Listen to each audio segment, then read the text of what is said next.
This is Pet Life Radio. Let's talk pets.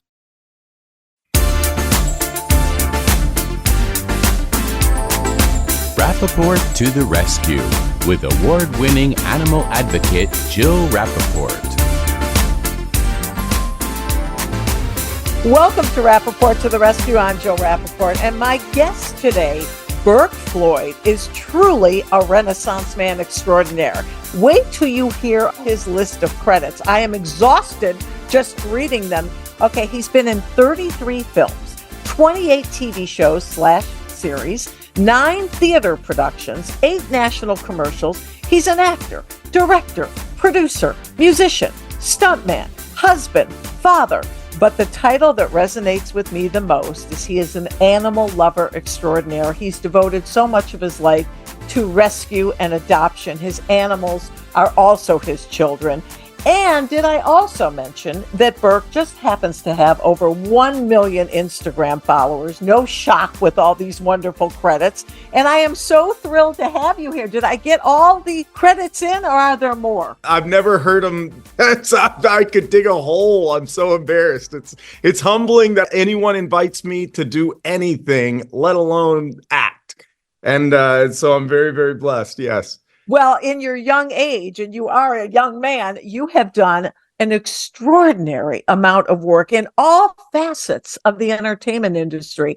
And when I read the list and I recognized the movies and your co-stars and everything you've done, wow, what haven't you done and what's left to tackle? You know what? There's so much to do in the world, right? And that is such a cool thing that we can always be better if we work on ourselves. We can always try to be better tomorrow than we were yesterday. And in doing that, we always discover, if you're willing and open to find it, you can always discover opportunities to do incredible things. And the power of being able to say yes to things is probably one of the greatest gifts I could ever have. And so I have no idea what might be next, but I would love to play a father on a series. I would love to be able to be Phil Dunphy on Modern Family or something like that. You know, I mean, who wouldn't? But, that kind of thing would be professionally would be a great thing. So. And I'm surprised with all your acting credits that you haven't done that yet. Well, yeah, so I took a long break from acting. I took over a decade off from acting after a family had a loss in the family. And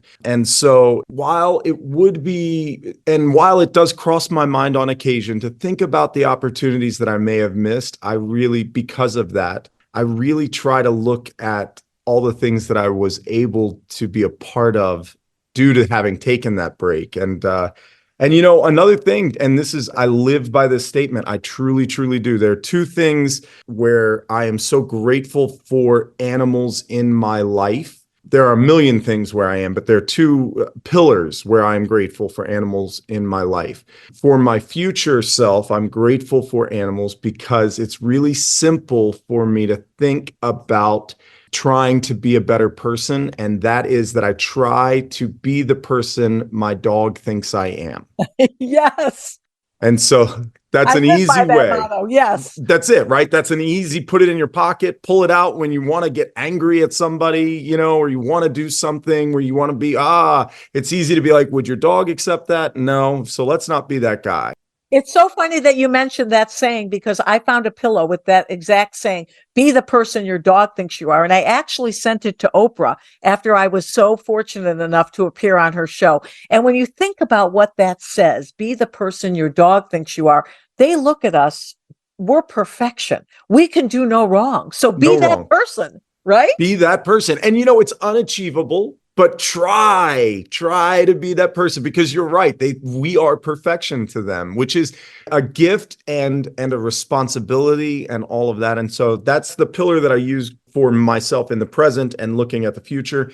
And in the past, when I look back at how animals have impacted me, supported me, shown me that unconditional love when I was unaware that it existed, I think that none of the things that I have been able to be a part of, or the successes I've had, or any of that would have happened had I not been exposed and given the unconditional love that comes from having animals regularly in your life.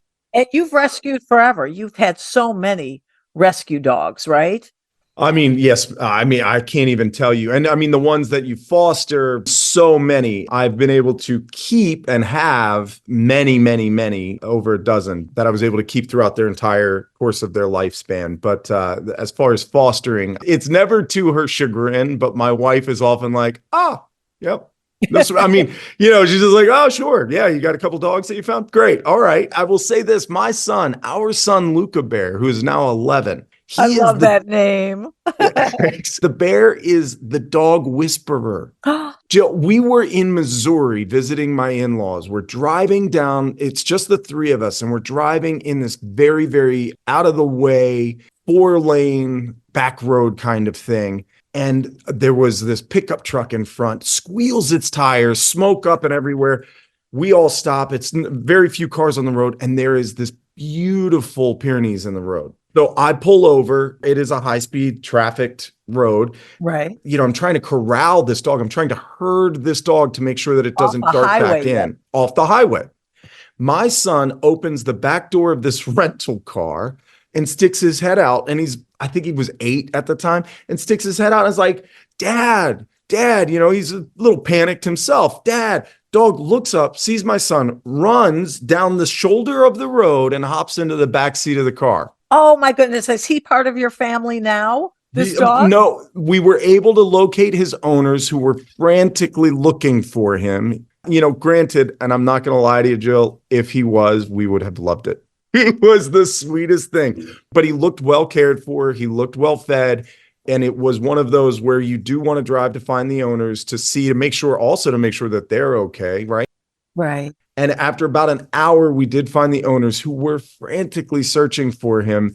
And we were so happy to have him find his home. We absolutely, as we were driving away, we're like, man, that's a great dog. You would have kept him too. And what a wonderful life lesson for your children. I mean, they've grown up with this, obviously, with you and your wife. It's embedded in their souls and yours to help an animal and give it the best life possible. That's right. By the way, I think Dobie McGuire, my dog right now, who is a rescue, I believe he hears that we are speaking of other dogs, and he's circling me in his dogdom to make sure that I speak about how sweet Dobie McGuire is. When did you rescue him? 8 weeks. He was relieved from his other domicile by the police. Oh my goodness.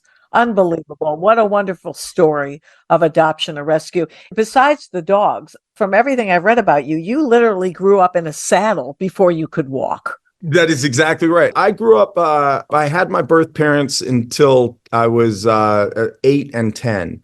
At 10, I was no longer with my birth parents. I entered the foster care system. But I do remember, prior to them passing, when I was 5, when I was very, very young, them regularly telling people, oh, yeah, he sat a saddle before he learned to walk. And I actually don't recall a time. I don't remember learning to ride. I remember having some opportunities to receive some coaching and to develop my skill set as a rider, but I don't remember ever learning to ride or to mount a horse. Do you know what I mean? Those things, those were like, you don't remember. I don't remember learning to walk either. Do you know what I mean? Right, right. I truly don't remember the first time I sat a horse. I don't remember any awe or shock upon meeting a horse, because I was just around them forever. And they are in the fabric of who I am. And I cannot tell you, the Seen Through Horses campaign is probably one of the greatest gifts I've ever had. And our mutual friend Chantel is the reason why I'm a part of that. And I know you are as well. And it's just, I cannot speak highly enough for how impactful the love, empathy, and compassion a horse can have on the human heart and the human spirit. So true. And how much encouragement you can get from these beautiful, incredible, brilliant animals. There are people that will pay big money to swim with dolphins, and I love dolphins, don't get me wrong. I love marine life. I love all animals. I can't pretend that I love them all. But it's like when people in shock and awe talk about swimming with dolphins, I'm like, there's a horse ranch around the corner. And if you just went there, you would have that exact same experience with a much larger animal, in fact. And you know, I mean, and I'm not knocking swimming with dolphins. I'm not, but I mean, it's like these things, horses are incredible, brilliant animals. I wouldn't be here without them. You and I have such an incredible bond to these majestic creatures. And this campaign, Seen Through Horses, which is coming up again in May, really delves into the soul purpose, how they connect with us emotionally, and the joy and the feeling to make us better human beings, happier human beings because of horses in our lives. Yes. And you, as the brilliant journalist, probably did it on purpose, but me, as the dad, just heard it. Soul purpose, S-O, the homonym of it, the soul purpose as well. It's so true. And Seen Through Horses, that you're right. That's part of my favorite part of the campaign, is that, and it is coming back up again. Probably my favorite part of the campaign is that it lets us, as human beings who have had that experience, share our personal experience, because that's what it is to have a horse in your life. Even for a moment, it can be such a personal experience for each individual, and can truly, and man, they know when you're struggling. I will tell you, they do. People don't realize it until they get around them. I mean, they sense your vulnerability, and they will, even if you're faking it, you can't fake it around a horse, man. They know when storms are coming, and they know when storms are brewing in you. And they can feel everything from the top of your head to the bottom of your foot, the energy that you're putting out there. They can feel it when you're on them, next to them. You know, they can look at you. They can sense the way you pet them, what you're feeling at that moment. It's truly incredible. It's incredible. incredible. I know, as a person who's been in the saddle since before you could walk, you've had opportunities in your career to be on the horses, around the horses. I would imagine those productions, those projects have been the ones that are closest to your heart. They absolutely are. You are not wrong, young lady. I will tell you, when I did Gods and Generals, it was a prequel to Gettysburg with Robert Duvall. With Duvall, yeah, with Bobby Duvall. A friend of mine, I'm honored to say. I love that. Well, you know what? When you speak to him next, I don't know if he'll remember this story.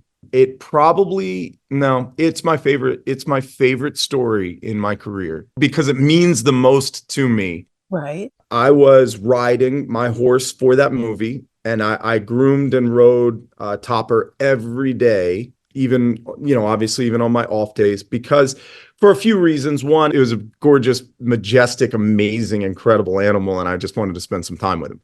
But also, we did have a rearing stop stunt that we were going to be doing, amongst a couple of others, but we had this rearing stop stunt that we were going to be doing on my last day of production.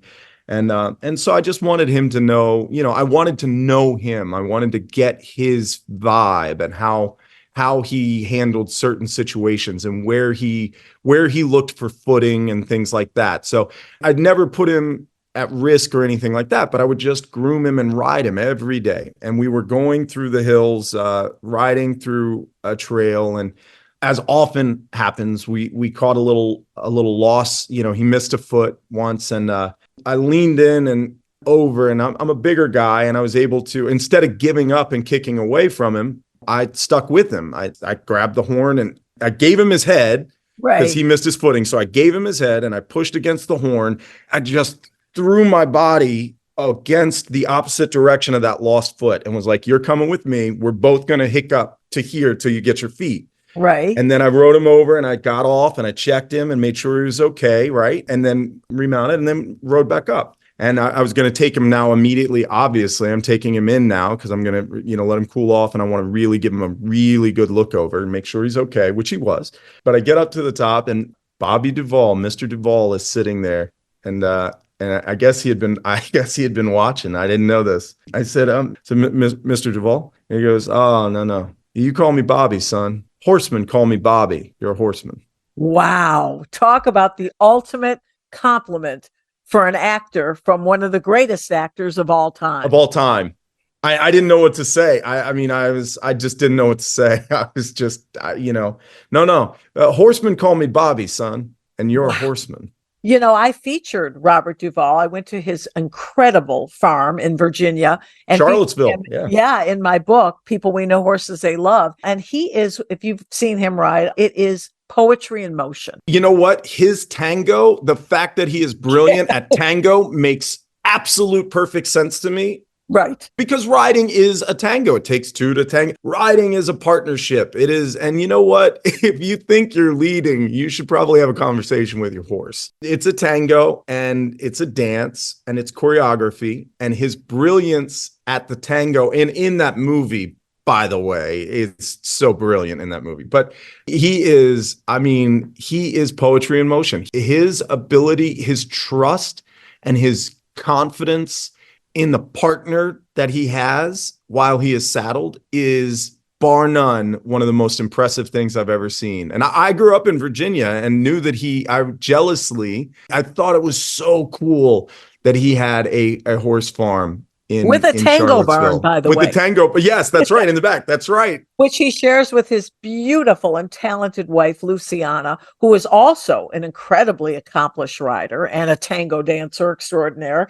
They're just amazing human beings. And I love the way people can't see your face light up, but I can. You're just literally just on fire talking about this compliment from the great Robert Duvall about your horsemanship. And meanwhile, what about acting with him? You've acted with some of the greatest people in your career. You know what? Bobby Duvall is an oak. When he acts, he is so honest, and it's so cool because he doesn't have to turn it on and turn it off or anything. He is just so honest in what he is delivering between action and cut. And then as the character, and then after cut, when he's back to being Bobby, he's so honest just being Bobby. And if he loves it, he'll tell you. And if he hates it, he'll tell you. And and you're just like, who could ask for anything more than the honest truth from a character in a performance or from an icon on a set? Exactly. I mean, nobody's done it better than him. Plenty have done it, not plenty. Several have done it as well. Anthony Hopkins, and I've been fortunate to work with so many of them. Anthony Hopkins and Tom Cruise. And Tom Cruise is similar to Bobby in the fact that he will also tell you very directly what was wrong with it and what needs to be. And he'll also give you the pat on the back, which, you know, getting a pat on the back from somebody like Bobby Duvall puts you in the ground, man. I mean, it's just like, okay, I'm good. I'm all right. It'll melt you. You'll just turn to a puddle. Or at least I did. Well, I love that you also mentioned Tom Cruise, who you worked with. And it's amazing because I had a chance to interview him a few times, and I found him to be a very wonderful, kind human being who actually led to one of my biggest breaks in television by granting me an interview. It's a very funny story. I was auditioning for a job, local WCBS Channel 2, and they said to me, well, there's a big event happening in Manhattan with Tom Cruise, and he was then married to Mimi Rogers, and he was going to be at an art gallery opening. And they said, Jill, you get that interview, you get the job. So I said, oh, piece of cake, no worries. I'm thinking Tom Cruise, he had just come off of Top Gun. He was at the height of his career. And they were having this very private event in Manhattan. So I show up with the crew. There must have been 75 outlets there trying to get the interview. This is way before social media. It was all about television, getting the interview. And literally everybody's extended arm with the microphone, Tom, Tom, Tom.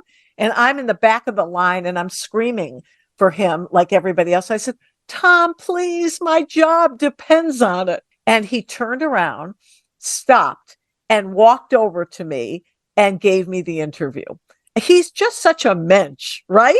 You are right. I love Tom. And I will tell you, I try to tell people, like, he is such a pro. He knows how to do anything and everything on a film. Tell us about the project you Oh, worked with sure. him on. Yeah, I'm sorry. Yeah, so I worked on Minority Report Right. with Tom. We shot for a long time at Universal, which was so cool because I will tell you, I love Universal Studios. When I was young and a foster kid, I remember seeing Webster and Webster's Family. Webster was a sitcom that shot on the lot at Universal, and Emmanuel Lewis played a foster kid in it who ends up being adopted and by his godparents. In one of the episodes, they took a vacation to Hollywood, air quotes, vacation to Hollywood, because they shot there. And the entire vacation, again, air quotes, was them running around the back lot of Universal. And he runs into Michael Knight from Knight Rider and meets Kit and all of these things, and horses, by the way, in that episode too, which meant a lot to me as well because of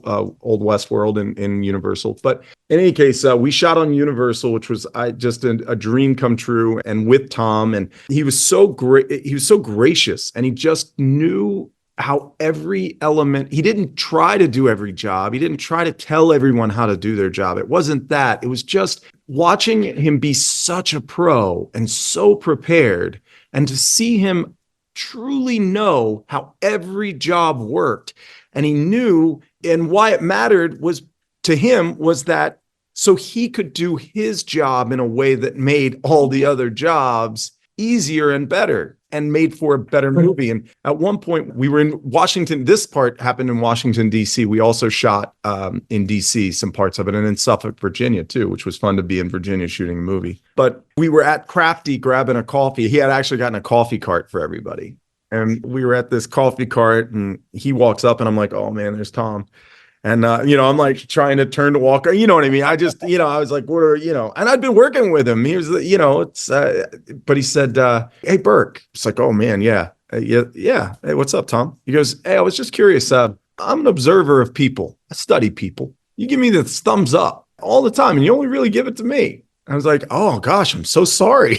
I'm apologizing for thumbs up, Jill. I was a kid, I'm like, I'm sorry. Oh, well, he's like, no, I'm not upset with you, man. I was just wondering, curious because I study people, I'm curious if if it's conscious or not, if there's a reason. And I go, oh no, there's not. That's interesting. Really? He goes, yeah, that's cool. And don't even worry about it. I was like, all right, Tom. And I gave him a thumbs up.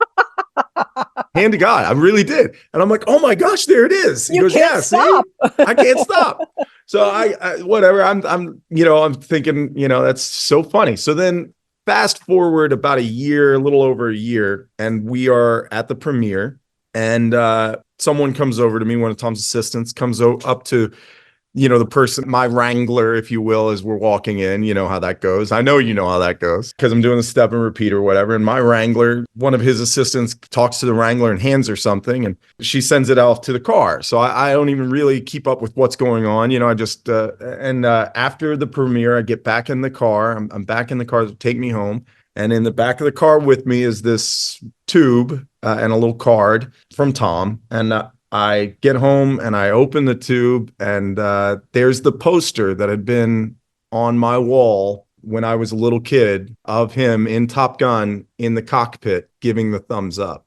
Oh my goodness, that's amazing. So, a guy of his stature to take the time to put that together because of that gesture you made, that says everything. Just like everything. When he came over to me, heard that this would literally, my career depends on it, and he made a difference, right? Your listeners can't see. I literally have tears in my eyes right now at your story, Jill, because that is who Tom Cruise is. It's what his heart is that somebody said my job depends on it. And he hears that and says, I hear the honesty in that. And I flat refuse to be the guy that walks away when somebody says they need help and is willing to say, this doesn't work for me if you don't help. I love the guy. And I love that you and I both have a connection like that, a personal connection to him. So should we both give him a thumbs up right now from you? 100%. I do. Hey, you know what? There are a couple of things I do every night. I kiss my kids. I love on my dog before I go to bed. I say my prayers. And going forward, I'm going to give thumbs ups to Tom Cruise. But you're so amazing to me because your life started out very good until it wasn't. And to be put in the foster care system, having known parents, known a home, and all of a sudden nothing. And then to turn out the way you did with so much, so many blessings. What do you attribute to that? I think foundationally, you said it best, is that I did know a home and I did know what that could be. And between blessings and good fortune, and I think those two are a commonality in my book, and I think because I was able to continue to spend time with horses, in part because the foster care program had that as an opportunity. And then I was in Scouts, in the Boy Scouts of America. And so I always had a skill set with them. And so it was easy for me to find work. Even if it was volunteer, it was easy for me to be able to get onto a ranch. You know what I mean? And Right. You had the experience. And have the experience with them. And I think it starts with a crack in a heart that's made of stone. You know what I mean? And that's sort of what horses will do for you. And I mean, it's my personal experience. And so others can say or think of this as an attempt at some sort of fairy tale thing, but it isn't. Those that want it to be, or for those that would dismiss this anecdote and this part of my life as some sort of fairy tale childhood imagination, I encourage them to spend a moment with some horses and see what it does for them, because it's just a magical thing. And I think that I need this for my job thing, right?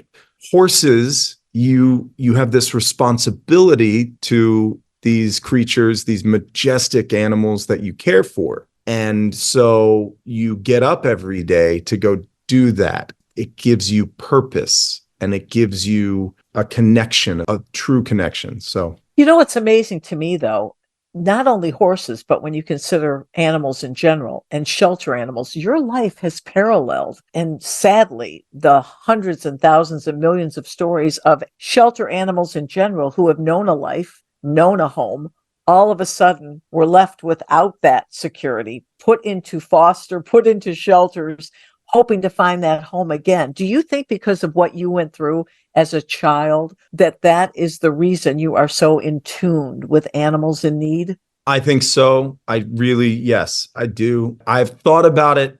I've tried to have you ever tried to pinpoint where that compulsion inside of you ever came from, whence it came? I've tried to pinpoint it and I can never get far enough in to find it. So a part of me thinks maybe I also just I've always had the gift of having amazing animals around me. And so I give myself a little Tarzanish vibe from, like a little bit raised by wolves kind of vibe of, maybe like my son, like how he just is with animals, that it was just sewn into the fabric of who I am.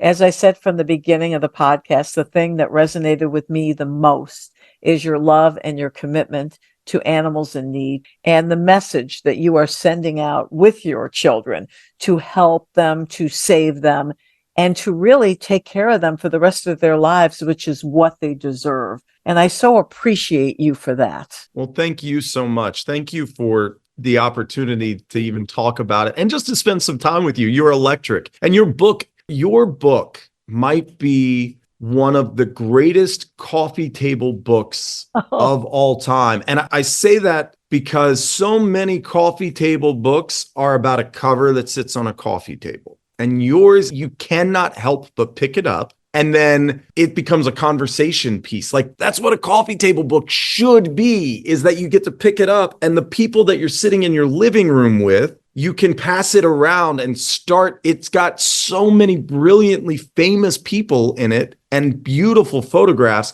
and the stories are electric. And I love your book so much. It's such a great gift. What an ultimate compliment. And my sister, Linda Solomon, did all the photography. She's your sister? Oh my gosh. Yes, wow. And she's so talented. And the title was so basic. And at first we weren't sure about it. People we know, horses they love, but that's exactly what it is, right? You can't help but pick it up. Oh, thank you so much. This has been such a pleasure. Your career and your heart, you're just amazing. And continued success in all the venues that you are working in. But most important, continue your wonderful work with animals in need. And I'm so honored to have you on Rappaport to the Rescue. And I hope you enjoyed this wonderful show. And please remember to open up your homes and your hearts to an animal in need. Let's Talk Pets, every week on demand, only on PetLifeRadio.com.